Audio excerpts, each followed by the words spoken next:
Iran की तरफ से पाकिस्तान के सूबे बलूचिस्तान पर फिजाई हमला करने के एक दिन बाद पाकिस्तान ने जवाबी कार्रवाई में ईरान के सूबे सिस्तान में इंटेलिजेंस बुनियादों पर फिजाई ऑपरेशन कर दिया है, जिसमें इब्तिदाई इतलात के मुताबिक 9 अफराद मारे गए हैं।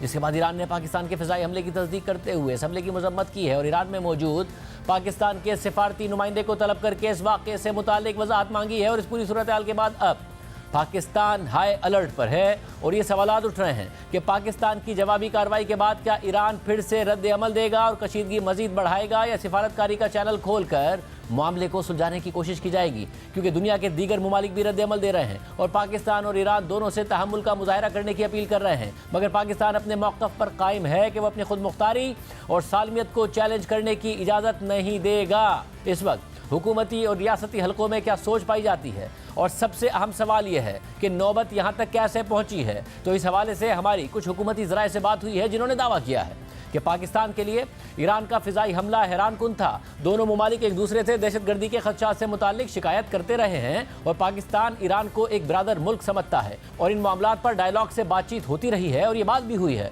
कि दोनों तरफ की सरहदी इलाकों में ऐसे अनासिर मौजूद हैं जो बगैर रियासती सरपरस्ती के ऑपरेट करते हैं। और ईरान की पाकिस्तान में कार्रवाई के बाद भी पाकिस्तान की तरफ से कोशिश की गई कि ईरान इस पर मुआज़रत ख़्वाहाना रवैया इख्तियार करे और फ़ॉरेन ऑफिस की सतह पर भी इस हवाले से बात हुई कि ईरान पाकिस्तान की सरहद में इस हमले पर गलती तस्लीम करे और मुआज़रत करे। मगर पाकिस्तान के लिए ये हैरानकुन था कि ईरान का रवैया बहुत मुख्तलिफ और जारहाना था। हुकूमती ज़राए के मुताबिक बजाय इसके कि ईरान की तरफ से सूरत हाल को ठंडा करने की कोशिश की जाती, ईरान ने यह रवैया अख्तियार किया कि उसने जो किया है वो ठीक किया है और वो आइंदा भी ऐसा करेगा। जिसके बाद रियासती इदारों ने फैसला किया कि इसका जवाब देना होगा और फिर आज ये कार्रवाई की गई और पाकिस्तान ने ईरान की सरजमीन पर जवाबी हमला किया। हुकूमती ज़राए के मुताबिक अब भी पाकिस्तान की ख्वाहिश है कि यह मामला आगे ना बढ़े और कशीदगी में इजाफा ना हो, और क्योंकि यह मामला शुरू खुद ईरान ने किया था तो उसे ठंडा भी खुद ईरान करे, वरना पाकिस्तान की सिक्योरिटी फोर्सेज हाई अलर्ट पर हैं और अगर ईरान की तरफ से दोबारा ऐसी कार्रवाई की गई तो उसका भरपूर जवाब दिया जाएगा।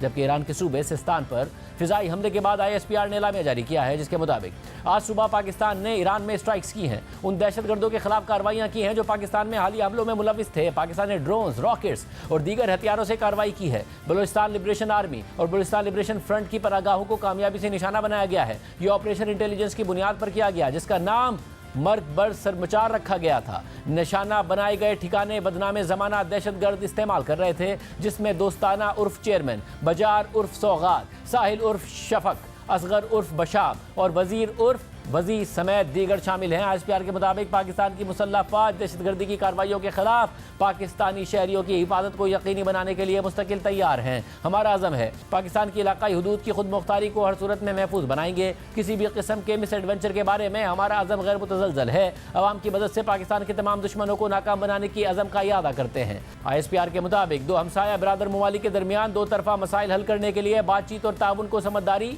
समझा जाता है। जबकि हमले के फौरी बाद पाकिस्तान की वज़ारत ख़ारजा ने बयान जारी करते हुए मौक़िफ़ अख्तियार किया था कि पाकिस्तान ने आज सुबह ईरान के सूबे सिस्तान में दहशतगर्दों की मखसूस पनागाहों को निशाना बनाया। कार्रवाइयों में मुतअद्दिद दहशतगर्द मारे गए हैं। पाकिस्तान चंद साल से ईरान से राब्तों में बार बार दहशतगर्दों के बारे में आगाह करता रहा है। दहशतगर्द ईरान के हुकूमती अमलदारी से बाहर इलाकों में मुकीम थे। बयान के मुताबिक संगीन खदशात पर अमल न होने की वजह से नाम निहाद सरमचार बेगुनाह पाकिस्तानियों का खून बहाते रहे हैं। पाकिस्तान ने दहशतगर्दों की मौजूदगी और सरगर्मियों के ठोस शवाहिद के डोजियर भी शेयर किए। आज का इंतहाई पेचीदा कामयाब ऑपरेशन पाकिस्तानी अफवाज की पेशावराना महारत का मुंह बोलता सबूत है। पाकिस्तान अपने अवाम के तहफ़्फ़ुज़ और सलामती के लिए तमाम ज़रूरी इक़दाम करता रहेगा। पाकिस्तान ईरान की खुद मुख्तारी और इलाकाई सालमियत का मुकम्मल एहतराम करता है। आज की कार्रवाई का वाहिद मकसद पाकिस्तान की अपनी सलामती और कौमी मफाद का हुसूल था। दफ्तर खारजा के बयान के मुताबिक पाकिस्तान की सलामती और कौमी मफाद पर कोई समझौता नहीं किया जा सकता। पाकिस्तान अक़वाम मुत्तहिदा के चार्टर के उसूलों और मकासद को बरकरार रखता है। UN चार्टर उसूलों में रुकन ममालिक की इलाकाई सालमियत और खुद मुख्तारी शामिल है। पाकिस्तान कभी अपनी खुद मुख्तारी और इलाकाई सालमियत को चैलेंज करने की इजाज़त नहीं देगा। ईरान ब्रदर मुल्क है और पाकिस्तानी अवाम ईरानी अवाम के लिए इज्जत और मोहब्बत रखते हैं। हमेशा दहशतगर्दी समेत मुश्तरका चैलेंजेस का मुकाबला करने के लिए बातचीत और ताउन पर जोर दिया है। आइंदा भी मुश्तरका हल तलाश करने की कोशिश जारी रखेंगे। साथ ही आज दफ्तर खारजा की तर्जुमान मुमताज़ ज़ेहरा बलोच ने वाज़ेह किया कि हम सूरत हाल को बढ़ाने में कोई दिलचस्पी नहीं रखते और हम उम्मीद रखते हैं कि हमारे मुखालिफिन भी इस बात को समझेंगे। We have no interest in escalating any situation, and we hope that our adversaries understand this. Pakistan and Iran do have several channels of communication, and at this point I am not aware of any third party stepping forward in this context. जबकि Iran ने इस हमले की तस्दीक करते हुए इसकी मजम्मत की है और ईरान में मौजूद पाकिस्तान के सिफारती नुमाइंदे को तलब करके वजाहत मांगी गई है। और ईरान के सूबे सिस्तान के डिप्टी गवर्नर ने पाकिस्तान के हमले में 9 हलाकतों की तस्दीक की है और वादे किया है कि ये 9 लोग ईरानी शहरियत नहीं रखते थे, जिसमें 2 मर्द, 3 खवातीन और 4 बच्चे शामिल थे। और इन तमाम मामलात के पेश नज़र इस वक्त पाकिस्तान की अस्करी और सियासी क़यादत मुतहरिक हो चुकी है। और दराए के मुताबिक मौजूदा मुल्क की सिक्योरिटी सूरत हाल पर निगरान वज़ीर आज़म अनवारुल हक काकड़ ने काबीना इजलास कल दिन 2 बजे तलब कर लिया है। इसके अलावा सूरत हाल पर गौर के लिए कौमी सलामती कमेटी का इजलास भी कल तलब कर लिया गया है, जिसमें आर्मी चीफ समेत दीगर सर्विसेज चीफ शरीक होंगे। इसके अलावा इजलास में खुफिया इदारों के हुक्काम भी शरीक होंगे। साथ ही पाकिस्तान की सिविल एविएशन अथॉरिटी के ज़राए के मुताबिक इदारे ने ईरान समेत मगरबी सिम्त से आने वाली तमाम परवाज़ों की मॉनिटरिंग शुरू कर दी है, क्योंकि इस हवाले से हाई अलर्ट रहने की हिदायत की गई है। यानी अब जहां इन वाक़यात से मुतालिक पाकिस्तान और ईरान की क़यादत मुतहरिक हो चुकी है, तो वहीं दुनिया के दीगर ममालिक की तरफ से इस हालिया तनाज़े पर रद्द-ए-अमल सामने आ रहा है। तर्जुमान अमरीकी महकमा ख़ारजा मैथ्यू मिलर ने ईरान के फ़िज़ाई हमले की मजम्मत की है और कहा है कि ईरान ने गुज़िश्ता दिनों में अपने 3 हमसायों की सरहदी खुद मुख्तारी की खिलाफवर्जी की है। दूसरी तरफ यूरोपीय यूनियन ने भी सूरत हाल पर तशवीश का इज़हार किया है। तर्जुमान यूरोपीय यूनियन के मुताबिक पाकिस्तान, इराक और ईरान में हुए हमले यूरोपीय यूनियन के लिए शदीद बाइस तशवीश हैं। हमलों से ममालिक की इलाकाई सालमियत और खुद मुख्तारी की खिलाफवर्जी हुई है। हमलों से खित्ते में अदम इस्तेहकाम के असरात पैदा हुए हैं, जबकि चीन, जो ईरान और पाकिस्तान दोनों का दोस्त मुल्क है, उसकी वजारत ख़ारजा ने वाज़ेह किया है कि चीन सूरत हाल का करीब से जायजा ले रहा है। पाकिस्तान और ईरान करीबी हमसाया ममालिक हैं जिनके चीन से दोस्ताना ताल्लुकात हैं। उम्मीद करते हैं कि पाकिस्तान और ईरान तहम्मुल का मुजाहरा करेंगे और कशीदगी में इजाफे से बचेंगे। पाकिस्तान और ईरान को ज़रूरत हुई तो चीन सूरत हाल ठंडा करने में मदद किरदार अदा करेगा। पाकिस्तान और ईरान के दरमियान सालिसी के लिए तैयार हैं। दूसरी तरफ रूसी वजारत ख़ारजा ने इस मामले पर रद्द-ए-अमल देते हुए कहा है कि ईरान पाकिस्तान के दरमियान कशीदगी पर तशवीश है। ईरान और पाकिस्तान तहम्मुल से काम लें। मजीद कशीदगी अमन में दिलचस्पी ना रखने वालों के हाथों में खिलौना बनेगी।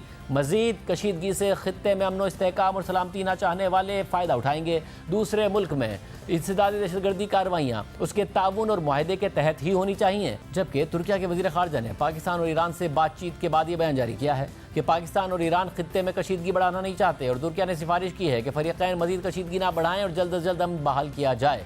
अब अहम बात यह है कि पाकिस्तान और ईरान दोनों को यह खदशात लाहक हैं कि दोनों की सरहदों से एक दूसरे के खिलाफ दहशतगर्दी की कार्रवाइयाँ होती हैं। ईरान का दावा है कि पाकिस्तान से जैशुल अदल की दहशतगर्द उसके सिक्योरिटी फोर्सेस को निशाना बनाते हैं, जबकि पाकिस्तान का दावा है कि ईरान से कलदम बलोच अलहदगी पसंद जमातें उसकी सिक्योरिटी फोर्सेस को निशाना बनाती हैं। और ऐसे वाक़यात रिपोर्ट भी हो चुके हैं। अल जज़ीरा के मुताबिक दिसंबर 2023 में जैशुल अदल ने ईरान के एक पुलिस स्टेशन पर हमला किया, जिसमें 11 ईरानी पुलिस एहलकार मारे गए। इसके अलावा जून 2023 में ISPR ने यह बयान जारी किया कि दहशतगर्दों ने बलूचिस्तान के इलाके केच में 2 पाकिस्तानी फौजियों को शहीद किया है। और फिर पाकिस्तान ने इस वाक़े से मुतालिक ईरानी हुक्काम से राब्ता किया ताकि हमलावर ईरान में ना भाग सकें। इसी तरह अप्रैल 2023 में ISPR ने बयान जारी किया कि ईरान से आए हुए हमलावरों ने उसके 4 बॉर्डर एहलकारों को मारा है। फिर जनवरी 2023 में ईरान के साथ पाकिस्तान के सूबे बलूचिस्तान की सरहद में पाकिस्तान के 4 सिक्योरिटी एहलकारों को शहीद किया गया, जिसके बाद पाकिस्तान की वजारत ख़ारजा ने ईरान पर जोर दिया कि वह इस मामले की तहकीकात करे और हमलावरों का एहतसाब करे। इसी तरह सितंबर 2021 में पाकिस्तान ने दावा किया कि एक पाकिस्तानी फौजी ईरान से क्रॉस बॉर्डर फायरिंग की वजह से शहीद हो गया है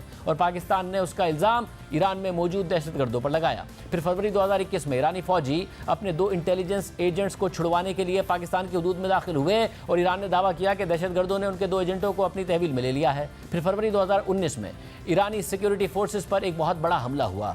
ईरानी सूबे सिस्तान में एक खुदकुश हमले में ईरान के पासदारान इनकलाब के 27 एहलकार मारे गए, जिसके बाद ईरान ने पाकिस्तान को खबरदार किया कि वो जैशुल अदल के खिलाफ कार्रवाई करे, इससे पहले कि ईरान खुद उसका बदला ले ले। पाकिस्तान ने ईरान के इन दावों को मुस्तरद कर दिया। फिर अप्रैल 2019 में इमरान खान की हुकूमत में उस वक्त के वज़ीर आज़म इमरान खान के ईरान के दौरे से एक दिन पहले पाकिस्तान ने दावा किया कि हमारे सूबे बलूचिस्तान में एक मुसाफिर बस पर जिन दहशतगर्दों ने हमला किया है वो ईरान से आए थे। इस हमले में शनाख्त की बुनियाद पर 10 नेवी, 3 एयरफोर्स और 1 कोस्ट गार्ड एहलकार को शहीद किया गया था, जिसके बाद पाकिस्तान की वजारत ख़ारजा ने ईरान से मुतालबा किया था कि वह अलहदगी पसंद गिरोह राजी अजोई संगर के खिलाफ कार्रवाई करे, क्योंकि पाकिस्तान के पास उनके बेसिस ईरान में मौजूद होने के सबूत हैं। अक्टूबर 2018 में ईरान के 12 सिक्योरिटी एहलकारों को सरहदी इलाके से अगवा किया गया। जैशुल अदल ने इसकी जिम्मेदारी कबूल की। बाद में पाकिस्तान ने इन 12 में से 5 सिक्योरिटी एहलकारों की बाजियाबी में ईरान को मदद फराहम की। इसी तरह जून 2017 में पाकिस्तान ने पहली दफ़ा बलूचिस्तान के पंजगोर के इलाके में एक ईरानी ड्रोन मार गिराया था, जबकि अप्रैल 2017 में जैश-उल-अदल ने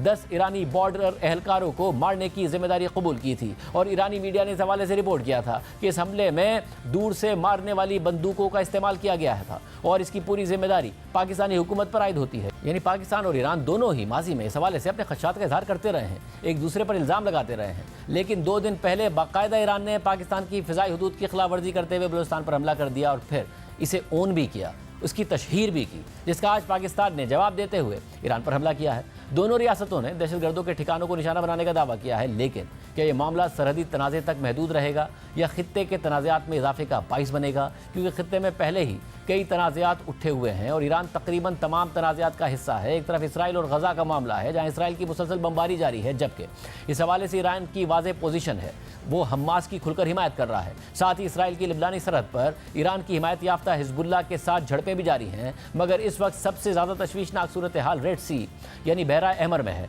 जहां यमन के साहिल के करीब ईरान के हिमायत याफ्ता हौसी बागी अहम तिजारती रास्ते से गुजरने वाले बहरी जहाज़ों को निशाना बना रहे हैं, जिसकी वजह से कई कंपनियों को अपना रास्ता तब्दील करना पड़ा है और ट्रांसपोर्ट के अखराजात बढ़ गए हैं, जिसकी वजह से यहाँ से गुजरने वाली अशिया और तेल की कीमतें भी मुतासिर हो सकती हैं। हौसी बागियों का दावा है कि ये हमले गजा में जारी इसराइली कार्रवाइयों के जवाब में किए गए हैं। मगर अब अमरीका और बरतानिया समेत दर्जन से जायद मगरबी ममालिक ने गुज़िश्ता माह रेड सी में बाकायदा ऑपरेशन का आगाज़ कराया और फिर 11 जनवरी को अमरीकी फोर्सेस ने बरतानिया, ऑस्ट्रेलिया, बहरीन, कनाडा और हॉलैंड के ताउन से यमन में हौसी जंगजुओं के ज़ेर इस्तेमाल 16 मकामात पर 60 से जायद अहदाफ को निशाना बनाया है। और उसके जवाब में हौसी बागियों के तर्जुमान ने कहा है कि हमला करने वालों को नताइज भुगतना होंगे। मगर इसके बावजूद अमरीका ने गुज़िश्ता रोज़ भी यमन में हौसी बागियों को निशाना बनाया और दावा किया कि अमरीकी फोर्सेस ने हमले के लिए तैयार 14 मिसाइलों को निशाना बनाया, जो कार्गो जहाज़ों और अमरीकी नेवी के जहाज़ों के लिए खतरा थे। साथ ही हौसी बागियों ने यमन के साहिल से दूर खलीज अदन में अमरीकी जहाज़ पर ड्रोन हमला किया, जिसके बाद जहाज़ में आग लग गई। अहम बात यह कि अमरीका ने यमन के हौसी बागियों को दोबारा आलमी दहशतगर्द तंजीमों की फहरिस्त में शामिल कर लिया है और व्हाइट हाउस के तर्जुमान ने कहा है कि अगर हौसी बागी हमले रोक दें तो फैसला बदल सकता है। मगर हौसी बागी कार्रवाइयाँ जारी रखे हुए हैं। यूँ एक तरफ रेड सी में कशीदा सूरत हाल है, अमरीका और उसके इत्तेहादी और ईरान की हिमायत याफ्ता हौसी बागी आमने सामने है। वहीं लबनान में ईरान की हिमायत याफ्ता हिजबुल्लाह और इसराइल आमने सामने है और गजा में इसराइली कार्रवाइयाँ जारी हैं। और इन तमाम तनाज़ात में ईरान बरह रास्त फरीक है और अब ईरान और उसके पड़ोसी दोस्त मुल्क पाकिस्तान भी आमने सामने आ गए हैं।